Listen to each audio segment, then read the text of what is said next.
anytime we do these sit-down interviews, I always ask the guests to just put out a letter to the brown girls. It doesn't have to be related to Freaknik. It can be related to career, whatever.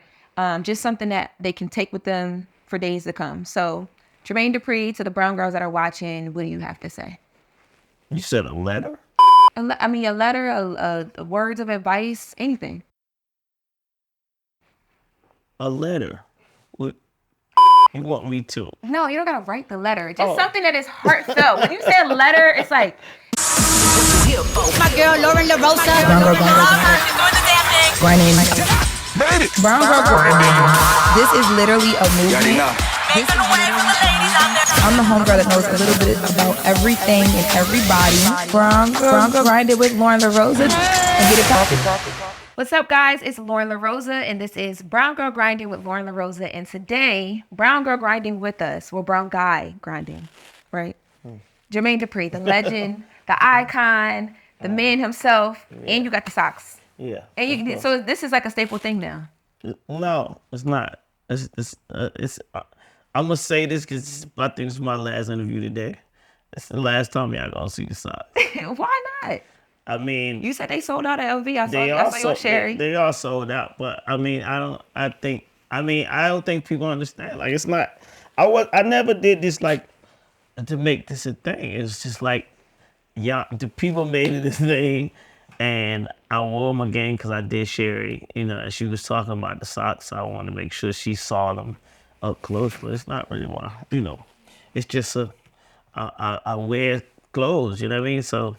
Next week, it might be a different thing. Gotcha. I like the socks, though. Thank you. You know, I'm into the fashion. I like the socks. How are you today? How's the day been? How's New York been treating you? Good. It's swole.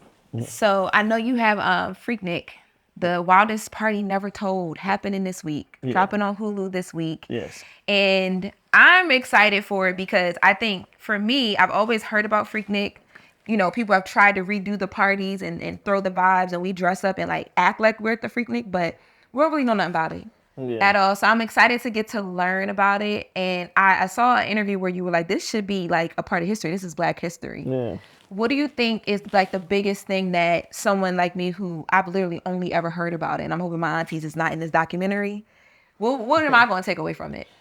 I mean, if you actually watch it to pay attention and learn something, you can learn that it's actually a hip hop story that's probably 30 years late, that should have been told along with all of the other hip hop stories around the world, that, you know, the Bronx and how hip hop was created in the Bronx and what was happening during this periods of time when things was created, Compton in LA, and how, you know, synonymous the music became with that place.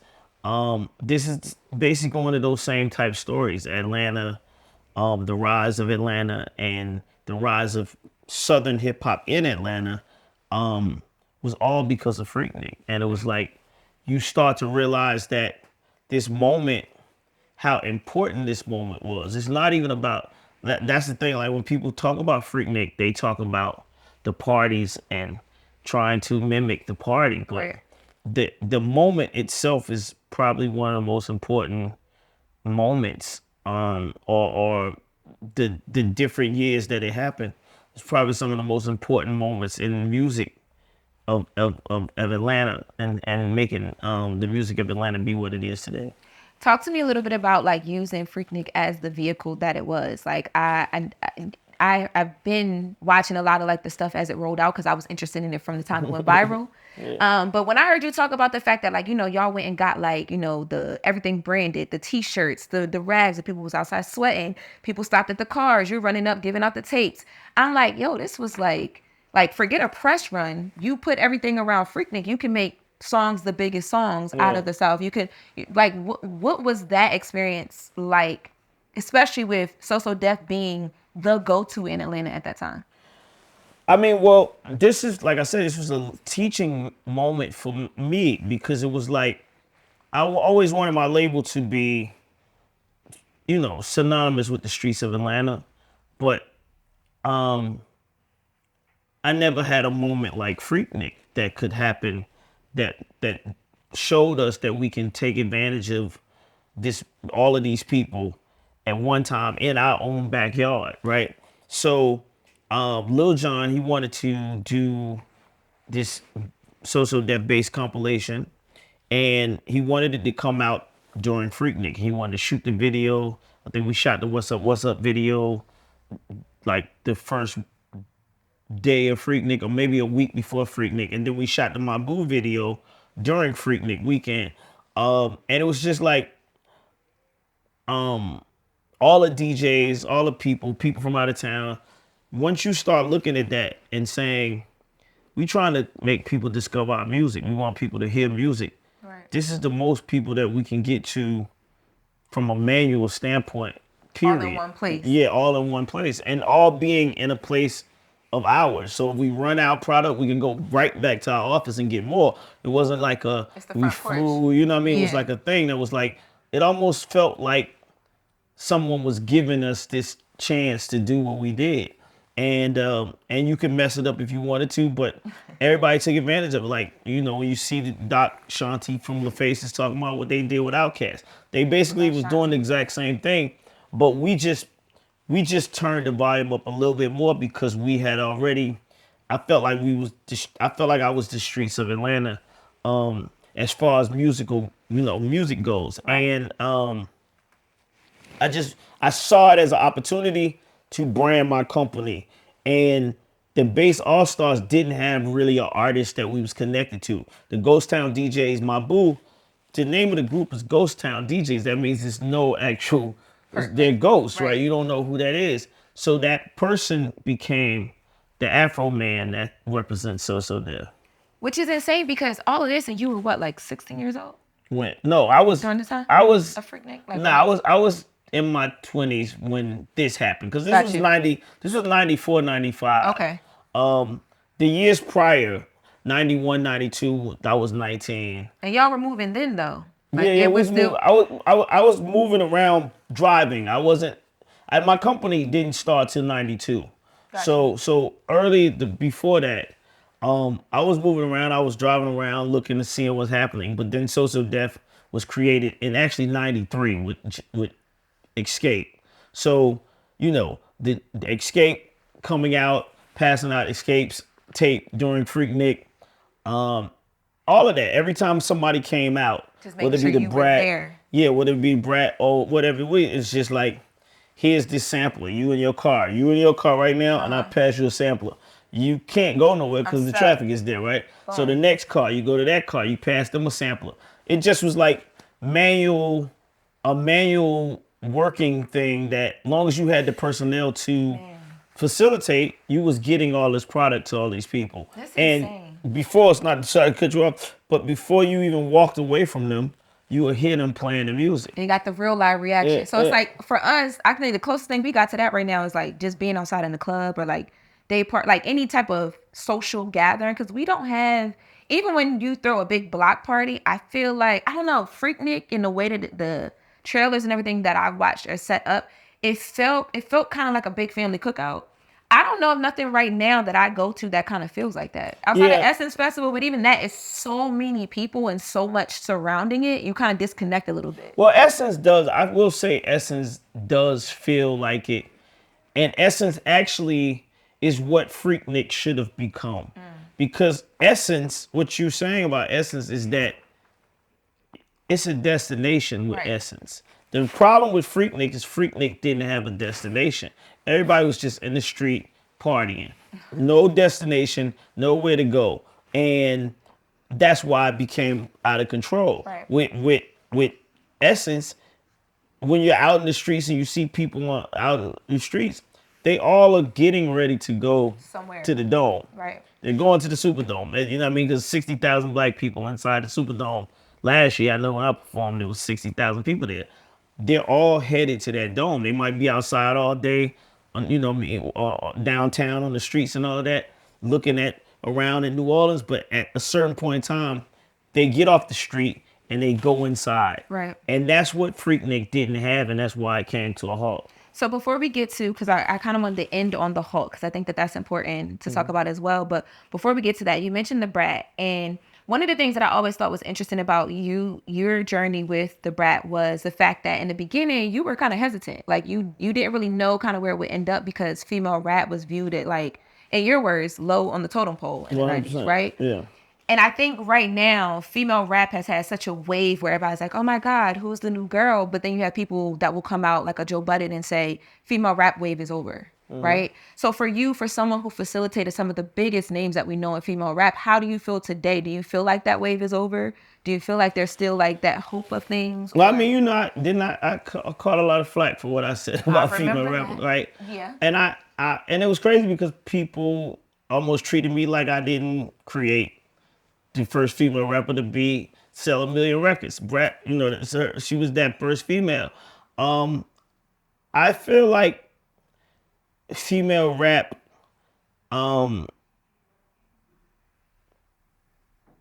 it's hard to say what's going to happen with it. I think that the copying is over. You know, we have the city girls, and then we have a real city girl with Sexy Red, right? You have... But that's why she's sticking, though. He was giggling at the Sexy Red because me and him always, he's a music guy, too. We always just have conversations about, like, what's going to work, what's not, what's going to stick, and what's not. And I feel like with Sexy Red, the reason why she went and like a Suki Hana did it is because people really believe her. And there are some people who really want to hear and see that.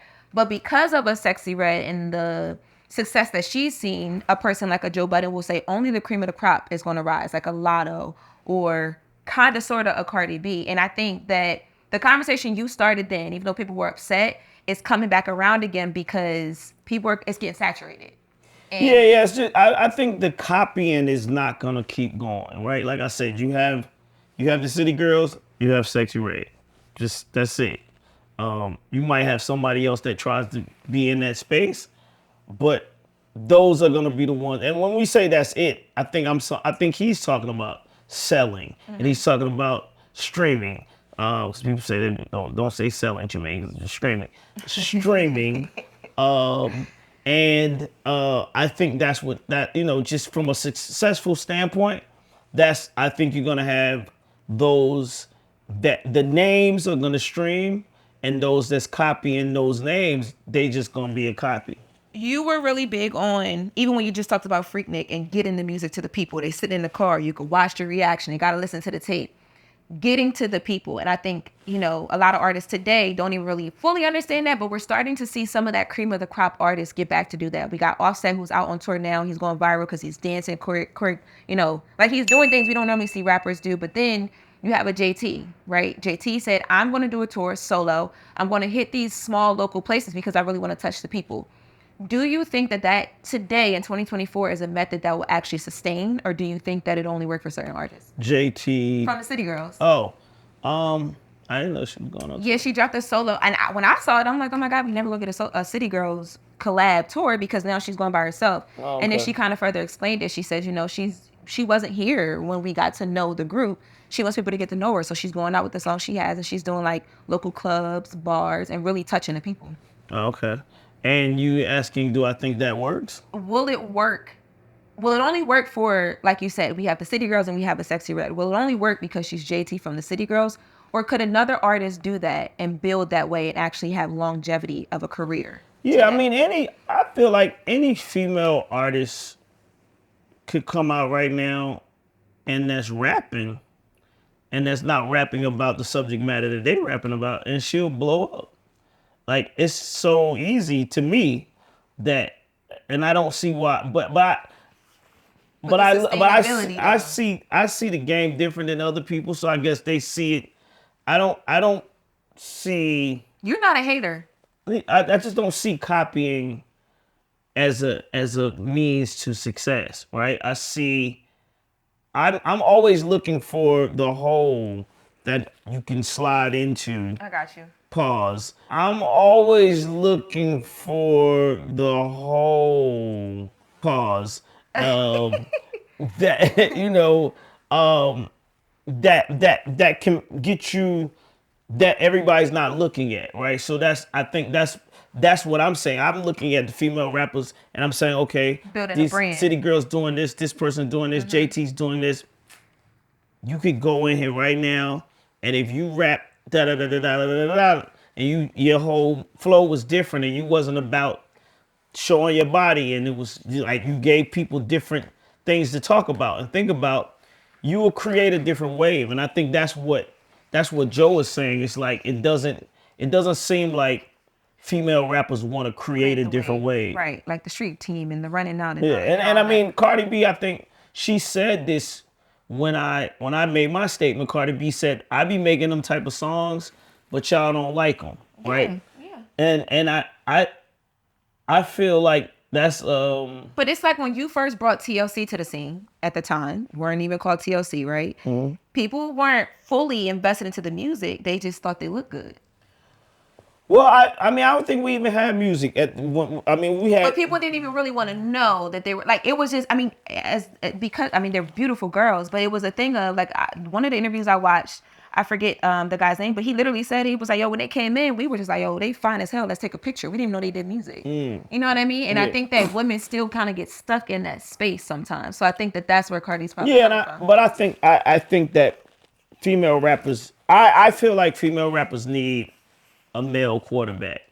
I also feel like that's a lot of what's happening now, because there's a lot of females that's trying to do this, and they don't have that male quarterback. Because I feel like the male makes them aware that they don't have to be locked in this certain thing to sell records. That's what me and Brat's connection was, is that I found a way through all the records that we was making to make her something that both guys and girls they liked in the music.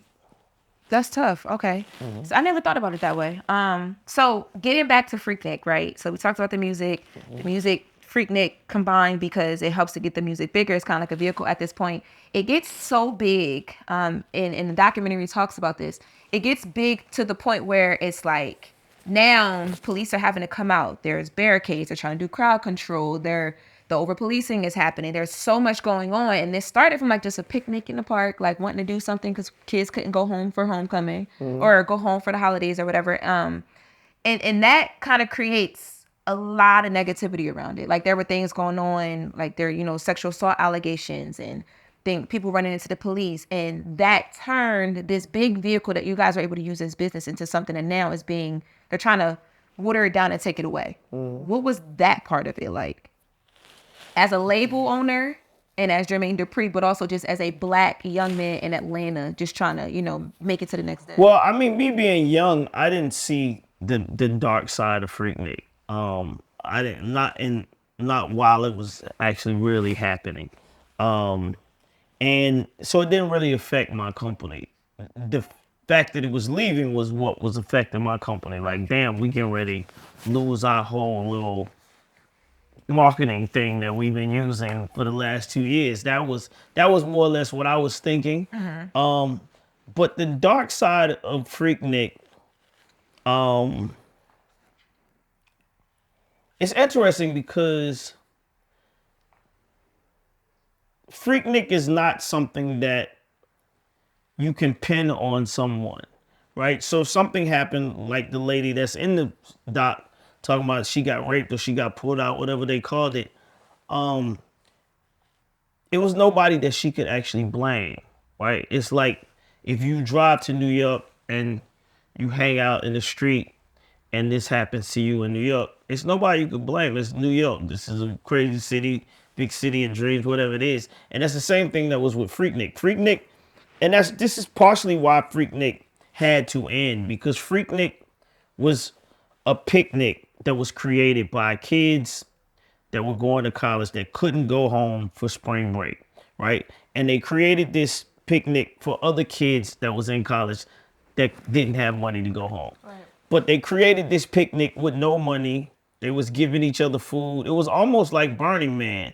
Like they was giving each other food. The HBCU version. You know what I'm saying? And it was very cheap. It wasn't about money. It was no vendors involved. It was no food trucks. It was just people doing whatever they could do because these Right. people just like they didn't have money. No money was the start of a Freaknik, right? Which is still the essence of most HBCU campuses, by the way. Like if you're on the plots and you hanging out, y'all broke as hell, but y'all having a good time. It's just a DJ, you set up red cups, and you have a good time. Okay, so that's what I'm saying. So if you Yeah. take that mindset, right, and you don't speak to this, you don't speak Work to the city. the city. Uh-huh. The city don't speak to you. They don't know what this is gonna be, so they don't even care to speak to you. You talk to them about a picnic, they don't care. You change the name to say, let's call it Freaknik. You know, these people didn't even know what was gonna happen. They don't know what's gonna happen. And it's crazy because this wasn't even designed for people to come in town and be a part of it.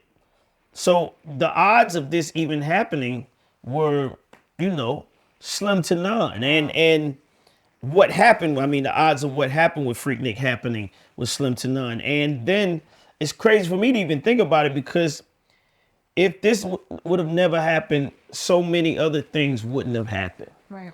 Like what? So many other things like what? Like just I think the connection between So Def, Jermaine Dupri, and Atlanta wouldn't be as strong as it is if it wasn't for Freaknik. Wow.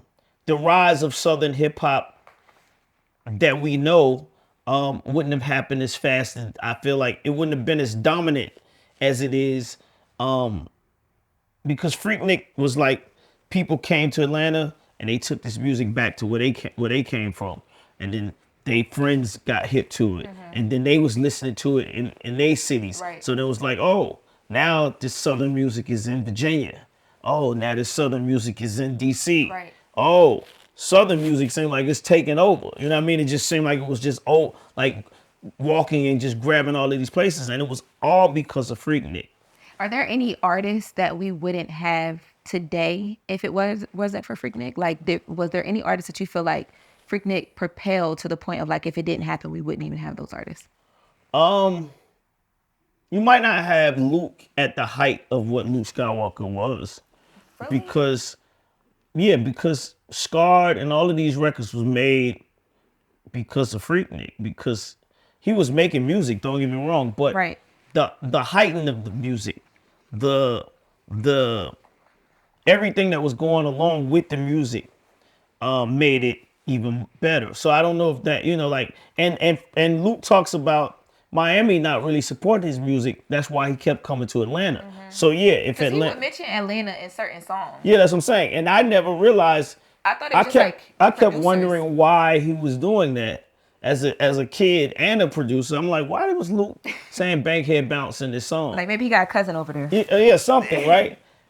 To find out that Freaknik, it was Atlanta. Atlanta was playing his music, so he was more like catering to Atlanta because Atlanta was into the music. Right. So if you don't have Atlanta catering to Luke, you don't have Freaknik. That energy that Luke put out and what we saw, it definitely wouldn't have been the same. Got you.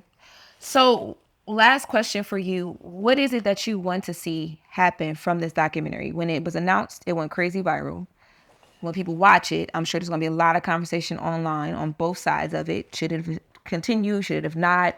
People come in, whatever. But there's going to be a reaction. What do you want to happen from this? Do you want Freaknik to come back? Do you want, what's the why? I want people to be like, oh, whoa, wow.